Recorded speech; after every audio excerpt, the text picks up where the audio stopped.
पण आज हा विषय का मांडायला आलो माहिती का आईचा? मला आई पटलं तुमचं. आज इथं बसल्या लेकीच्या डोळ्यात पाणी आलं. कदाचित आईच्या बी डोळ्यात पाणी आले लेकीसाठी. इथं आमच्या माग बसलेल्या याही लेकींचे डोळे भरून आले. खरंच पुरींनो, हे एक सांगू का महाराज, सनातन बाबा, एक गोष्ट सांगू का, पुरीची ना आईची जेवढी भांडणे ना तेवढी आळीत कुणाची भांडणे नाही एकमेकांची. लय भांडायला खुंकर आहेत दोघी. आख्या आळीला कळ त्या दोघींची भांडणं. पुरी पण रुसून बसली ना, जेवणाचं ताट घेऊन येणारी आईची. आई म्हणते, बाई अजून 2-4 वर्ष राहशील का माझ्यासोबत, लग्न होऊन जाशील ना, मग तुला आईची आठवण येईल. एवढा गाज घे खाऊन आता. अशा डोळ्यात पाणी आलेले लेकी बघितले आम्ही. लेकीने लगेच चटकन आईला मिठी मारली. हे सांगायचं तात्पर्य असं आहे, त्यांनी फार संघर्ष केलाय आमच्यासाठी. त्यांनी त्यांचं आयुष्य व्यतीत केलंय. त्यांच्या जीवनात, त्यांच्या हृदयात लई मोठी स्वप्न आहेत आमच्यासाठी. हे स्वप्न उभी राहिली पाहिजेत गड्या. महाराज, मला आनंद वाटतो मायानी बाप सांगताना. कधी कधी माझा बाप कीर्तनात असताना मला बाप सांगायला आनंद वाटतो.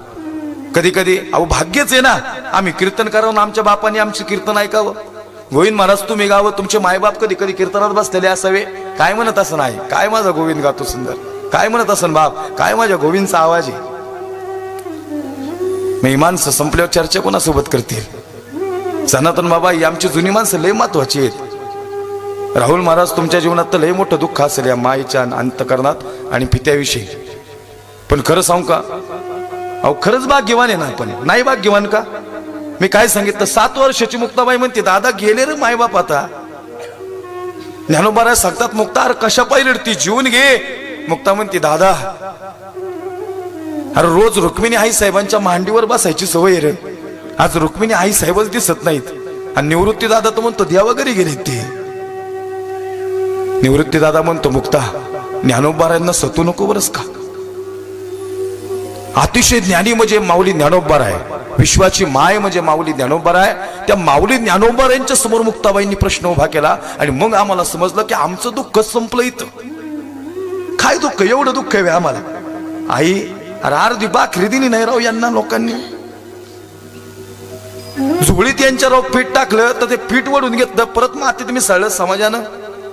मुक्ता म्हणते, दादा ही लोक अशी का करतात आपल्यासोबत? मी विचारणार आहे माझ्या आई बापाला. विचारलं रुक्मिणी आई साहेबांना, विठ्ठल पंतांना, आबा आई अरे लोक नाही जगू देत, गोडभर पाणी प्यायचं तर दगडी फेकून मारतात. काय चुकलंय आमचं? नेमकं काय चुकलं होतं? आई बापाचं चुकलं होतं का पोरांचं चुकलं होतं? आणि मग निवृत्ती दादाला कोणीतरी दगड मारलेला बघितला. मुक्ता म्हणते, आई माय बघणार काय झालं, काय केलं लोकांनी, कशा पायी झालं? विठ्ठल पंत उभे राहिले. आणि मग मुक्ता म्हणते, भावा अरे का लोक अशी करतात? विठ्ठल पंत सांगतात, मुक्ता उद्या ब्रह्मवंद सभेत प्रश्न विचारत बरं का करतात अशी. म्हणून उभे राहिले ब्रह्मवंद सभेत विठ्ठल पंत आणि विचारलं, अरे काय झालं, आमच्या लेकरांचा काय दोष आहे याच्यात? ब्रह्मवंद सभेने सांगितलं, विठ्ठल पंत लेकरांना प्रतिष्ठा, प्रेम आणि कुणीतरी झोळीत पीठ टाकावं असं वाटत असेल ना, तर तुम्हाला देहांत प्रायश्चित्त घ्यावं लागेल. तुम्ही करा ना तुलना आमच्या दुःखाची आणि त्यांच्या दुःखाची. संपलं मग आमचं दुःख. देहांत प्रायश्चित्त करायला येता येता सुवर्ण पिंपळाला नमस्कार केला विठ्ठल पंतांनी. सुवर्ण पिंपळा अरे खरंच देहांत प्रायश्चित्त करे बाबा. सुवर्ण पिंपळाचं एक पान गळावं आणि विठ्ठल पंतांच्या डोक्यावर पडावं आणि सुवर्ण पिंपळानं सांगावं, विठ्ठल पंत जावं लागल देहांत प्रायश्चित्त. ज्या वायुदेवताला नमन करावं आणि वायुदेवताकडे पाहावं, वाऱ्याची एक झुळूक यावी आणि कानात जावी आणि वायुदेवतांना सांगावं, विठ्ठल पंत देहांत प्रायश्चित्त. ऐका ऐका सांगतोय काय सज्जन आहो, लेकुराचे हित वाहे माऊलीचे चित्त. माऊली हा शब्द लई मोठा आहे बरं का. तो आम्हाला ऊर्जा देणारा शब्द आहे. आणि मग शंभू महादेवाच्या पिंडीवर डोकं ठेवावं आणि महादेवाच्या पिंडीतून आवाज यावा, विठ्ठल पंत देहांत प्रायश्चित्त. रुक्मिणी आई साहेब घरात बसल्या. मुक्ता म्हणती, बाबा अरे काय निर्णय दिला हो लोकांनी, काय म्हणेल हो बाप? आई तर पक्की खची, काहीच बोली नाही, खचली आई. रुक्मिणी आई साहेब म्हणतात, ओ स्वामी अरे काय झालं? रुक्मिणी देहांत प्रायश्चित्त. मुक्ता म्हणती, बाबा तुम्ही यायचा होता, थांबला होता म्हणून मी जेवले नाही. एक गाजबार म्हणा तुमच्या मुक्ताला. रुक्मिणी आई साहेबांनी मुक्ताबाईला मांडीव घेतलं. हा शेवटचा दिवस होता त्यांच्या जीवनातला की जी लेकराला सोबत घेत होती. माहिती ज्ञानोबारायांना होतं आईबाप जाणार आहेत, माहिती निवृत्ती दादाला होतं, सोपान काकाला होतं, पण कदाचित मुक्ताला माहिती नव्हतं माईबाप जाणार आहेत. रुक्मिणी आई साहेबांनी डोळे भरून मुक्ताकडे बघितलं. शेवटची इच्छा होती मिठी मारायची. विठ्ठलपंत सांगतात, हे रुक्मिणी आता जायचंय बरं का, पण मुक्ताकडे बघायचं नाही. असं होईल का? आई निलिकीकडे आहे बघा वन्नी घाव, अरे लाडकी लेक आहे ना. विठ्ठलपंतांनी सांगितलं पण राहिलं नाही. रुक्मिणी आई साहेब सांगतात, लेक यावं माझी, माझ्याशिवाय नाही राहू शकत स्वामी, एकदा जाऊन मिठी मारू द्यात ना. आली का मारता मिठी? नाही मिठी मारता आली. लांबून बघितलं आणि डोळ्यातला एक थेंब मुक्ताबाईच्या गालावर पडला आणि मुक्ताबाईंनी कुसुब दिली. मला सांगा किती मोठं दुःख होतं. आई निघून गेली आयुष्यातली. आणि ज्या दिवशी मुक्ताबाईंना रुक्मिणी आई साहेब विठ्ठलपंत दिसले नाहीत ना, आणि मग मुक्ता म्हणते, दादा आई बापच गेले खरं. आता निवृत्ती दादा म्हणतो देवा वगैरे गेले. अरे ज्ञानोबारायांना विचारते, दादा तू तरी सांग ज्ञान दादा, अरे खरंच कुठे गेलेत आई बाप?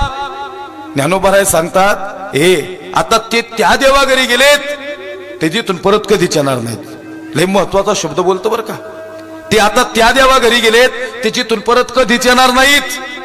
अंतकरण दाटून आलं. आणि मग मुक्तानी पुढचा शब्द विचारला ना, तो आमच्या हृदयाला स्पर्श करून गेला. मुक्ता म्हणते, दादा आणि मग आता तुझ्या मुक्ताबाईला आई बाप रे?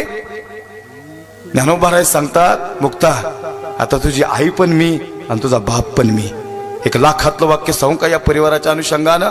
ज्याचा बाप गेला ना त्यांनी पंढरपूरला विठोबाकडे जावं, आणि ज्याची आई गेली ना त्यांनी आळंदीत माऊली ज्ञानोबारायांकडे जावं. माऊली ज्ञानोबाराय जगाची माऊली आहे, जिथं सगळी दुःख हलकी होतात. आजही त्या संजीवन समाधीतून रामकृष्ण हरी या मंत्राचे वेव्स बाहेर निघतात. अरे खरंच दुःख संपतं. अहो जगात ते माणसं नतमस्तक व्हायला येतात तिथं. मग आई मला खरं सांगा, आपल्या लेकराला राव दिवाळीत मिठाई खाऊशी वाटली तर एका मिनिटात आणून दिली, आणि लोकांनी यांना पीठ टाकलं नाही जुळीत, मग आपलं दुःख काय यांच्यासमोर? म्हणून मला असं वाटतं या जगाच्या पाठीवर हे मातृत्व खूप मोठं आहे. अशी माणसं गेल्यानंतर परत येत नाहीत गड्या, नाहीच येत. एकदा गेली की गेलीच माणसं. हाय तोपर्यंत आपली माणसं जपा, कशी का असू द्यात.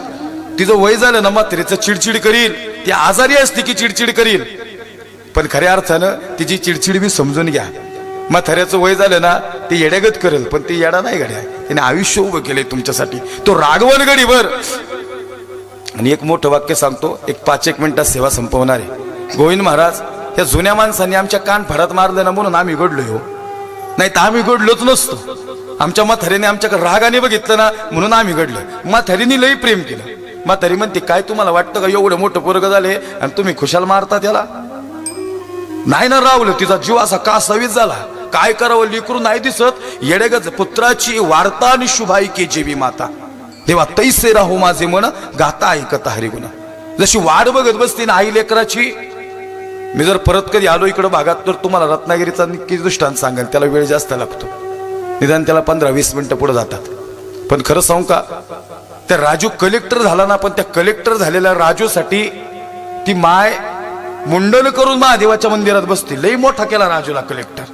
राजूला कळलंच नाही. शहराच्या ठिकाणी खऱ्या अर्थानं राजू शिकायला गेला, तिथं लग्न केलं. राजूने सगळं संपवलं. आई म्हणते, माझ्या राजूला खोबऱ्याची बर्फी आवडती नि हातरी. म्हातारं म्हणते, राजू नाही राहिला आता, आपला संपलाय तो. अहो पण तो कलेक्टर झाला असेल. झाला की राजू कलेक्टर, मोठा बंगला होता. ज्या आईने पोटाव पट्ट्या बांधून राजूला मोठं केलं, तो राजूचा आईला विसरला शेवटी. मला सांगा ना तुम्ही, अंतकरण नाही भरून आला असेल का म्हातारीचं? अरे खाटो वृद्ध झाली, संपली आई.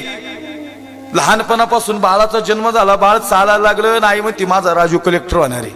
म्हातारं म्हणते, तेवढं आहे का आपल्याकडे पैसे त्याला कलेक्टर? तुम्हाला काय करायचं, मी डबल कष्ट करीन, पण मी राजूला कलेक्टर केलं. तिने राजूला कलेक्टर. त्याला भेटलेली पत्नी म्हणली, मी तुमच्याशी लग्न करते, तुमची तेवढी संपत्ती नाही, मी तुम्हाला कलेक्टर करते. खेळला राजूने आयुष्यातला मोठा खेळ. शहराच्या ठिकाणी नाशिकला कलेक्टर झाला, मोठी बदली झाली. आणि मग म्हातारी म्हणते, या पेपरात लिहिलंय हो माझा राजू कलेक्टर झालाय. चला तरी, तुम्ही वास्तव स्वीकारत नाहीत, ही माणसं वास्तव स्वीकारतात. तुम्हाला माहिती आहे हे होणार नाही, पण तुम्ही लय हट्टी आहे, आणि तुमच्या हट्टामुळेच आमच्यासारखी पोरं घडल्यात. तुम्ही अशाच चांगले आहेत, लक्ष दिलंय का? तुमच्याकडे जे मातृत्व आहे, जिव्हाळा आहे, प्रेम आहे, आत्मीयता आहे, जे वात्सल्य आहे, हे भरभरून भरलेलं आहे ना. म्हणून आमच्यासारखी संस्कारिक पोर आज पिढी घडते. हे सांगायचं तात्पर्य असे. आणि केलं ना राजूला कलेक्टर आहे, पण राजूला कलेक्टर करत असताना खोबऱ्याची बर्फी घेऊन जाणारा बाप दारात उभा राहिला आणि ते वॉचमॅननी बघितलं हे फाटलेलं दोथर. ते म्हणला माझ्या राजूचा बंगला आहे. अरे तुझं दोथर बघ, राजू बघ. राजूनी खिडकी उघडली, वॉचमॅननी कंबाड्यात लाट टाकली बापाच्या.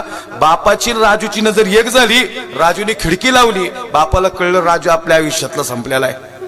म्हातारी झाडाखाली बसती, तोच बर्फीचा डबा घेऊन गेला आणि राजूचा बाप म्हणतो, म्हणायच्या आधीच म्हातारी म्हणली, अहो कसा केवढा मोठा बंगला आहे, किती नोकर येत, किती नोकर चाकर येत. म्हातारीने त्या क्षणी बापाने जीव सोडला तिच्या मांडी. तुम्हाला व्यक्त होता येतं, तुम्हाला रडता येतं, ह्या माणसांना रडता नाही येत. नाही व्यक्त झाला तो. मुंडन करून महादेवाच्या मंदिरात भीक मागायला बसली कलेक्टरची आई. मुंडन करून राजूला इलेक्ट्रू झालं आणि बायको म्हणते आपण दोघं कामाला आहेत, ह्याला इथं कोणीतरी मोल करीन. राजू म्हणतो बघतो मोल करीन. राजूचा आवाज ऐकला आणि म्हातारीने डोक्यावर पदर घेतलाय. आता मला सांगा, आईला पोराचा आवाज समजणार नाही का? बसलेल्या आईला इचरण, आईला पोराचा आवाज समजणार आहे? मी काय सांगतोय, आईसी कळवळ्याची जाती करी लाभावीने प्रीती. ताडकन उठली म्हातारी म्हणते मी करते तुमच्या इथं नोकरी चाकरी, काहीच देऊ नका, 2 टाइम जेवाय द्या फक्त. म्हणजे कलेक्टरची आई कलेक्टरच्याच घरात खऱ्या अर्थानं भांडी घासाय बसती. मी सांभाळते राजूला, चांगली मालिश करेन. ती जशी मालिश करायला लागली, लेकरू सांभाळायला लागली ना, राजूची बायको म्हणते, अहो मला तर अशी वाटते की तुमचीच आई आहे का काय ना, एवढ्या आपल्या पोराला जीव लावती. राजू म्हणतो आता माझी आई राहिली बी नस ना ग, तिने लई कष्ट केलेत माझ्यासाठी, तू हा प्रसंगच माझ्या डोळ्यासमोर उभा करू नकोस. ती अशी बाळाला ती आंघोळ घालणं, त्याला जे बाळ सालं ते, आता या सगळ्या आमच्या आईला माहिती आहे कसं काय गणित आहे. पण खरं सांगू का तुम्हाला, इतकं सुंदर पद्धतीने जपलं ना तिने. एक दिवशी राजू लई दमून आला, असा खुर्ची बसला, त्याला समजेना, लई कामाचा लोड वाढला, लई टेन्शन आलं. आणि ती आई बाळाला जो फवताना जी अंगाई म्हणत होती, कुठे शोधू गा आई तुला, असं राना ही जगती मला, जीव व्याकुळ झाला तुझ्या दर्शनाला, आई ये ना जवळ घे मला. हे शब्द आईच्या मुखातून निघाले, जे राजूला जो फवताना अंगाई गायची. राजू धाडकन खुर्चीवनी खाली पडला. राजू म्हणतो आई अरे तुला कस काय आलं? आता मात्र राजूने आईचा आवाज ओळखला. कळलं त्याला की संपलं आयुष्यातलं सगळं. म्हातारीला मिठी मारली, तेलाची वाटी घेऊन म्हातारीला मालिश करायला लावली डोक्याची. आणि आई तीच अंगाई गा जेव्हा मला झोप येत नव्हती ना, आई माझ्या आयुष्यातली झोप संपली ग, लई पैसा आलाय पण माझी माणसंच निघून गेल्यात आयुष्यात. एक मोठं वाक्य सांगू का, तुमच्याकडे पैसा कमवताना तुम्ही एवढे व्यस्त होता, एवढेही व्यस्त होऊ नका की तुमच्या आयुष्यातली माणसं निघून जातील. कारण की काय होतं, नंतर पैसा भरपूर असतो पण आपली माणसंच आपल्या हातात नसतात. हे सांगितलं कशापायी, राजूने मिठी मारली आणि आई म्हणती बाळा लई आठवण काढली रे तुझी. एका मिनिटात बायकोला आवाज दिला, कोरा कागद घेतला, सही केली. बायको म्हणते काय केलं याच्यावर? काय नाही म्हणली. काय म्हणला राजू? याच्यावर मी राजीनामा दिलाय कलेक्टर पदाचा. कदाचित माझ्याकडून चुकलं पण भविष्यात एका आईसाठी असं लेकरू कधी चुकावं नाही. माझ्या आईने मला कलेक्टर केलं, आज कलेक्टर पदाचा राजीनामा देतो. राजूने राजीनामा दिला आणि समाजाला दाखवून दिलं की लेकुराचे हित आणि वाहे माऊलीचे चित्त. ऐसी कळवळ्याची जाती करी लाभाविन प्रीती, पोटी भार वाहे त्याचे सर्वस्व हिस आहे. तुका म्हणे माझे तुम्हा संतावरी ओझे, ऐसी कळवळ्याची जाती करी लाभाविन प्रीती. म्हणून सज्जनाओ, या जगाच्या पाठीवर मातृत्वाचं प्रेम मोठं आहे. सुनील भाऊ, मी कधी कीर्तनात उभा राहिलो ना, मी कधीच वहीवर टिप्पण काढून येत नाही. माझ्या डोळ्यासमोर जशी माणसं उभी राहतात, त्यांचं अंतकरण जसं उभं राहतं, मुखातून शब्द निघायला लागतात. तसा एक एक प्रसंग उभा राहतो.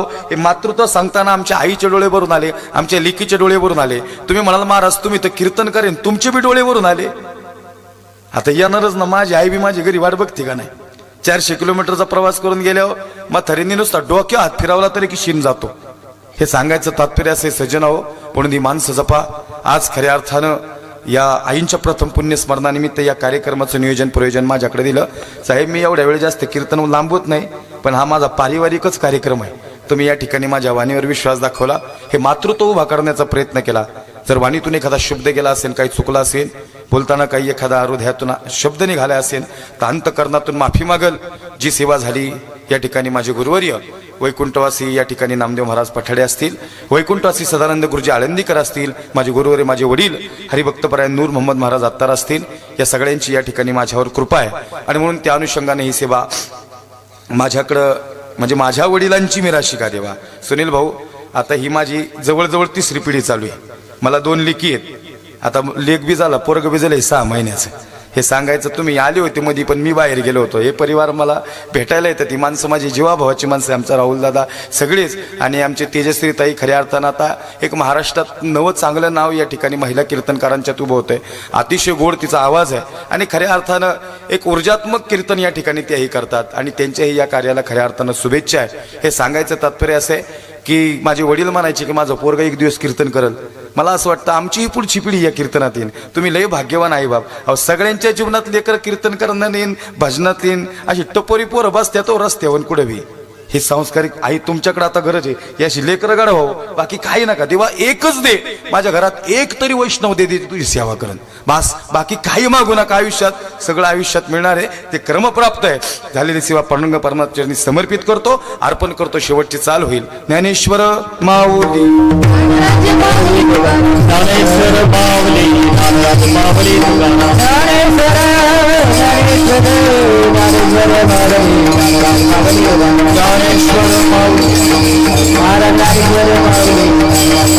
ज्ञानेश्वर माऊली, ज्ञानराज माऊली.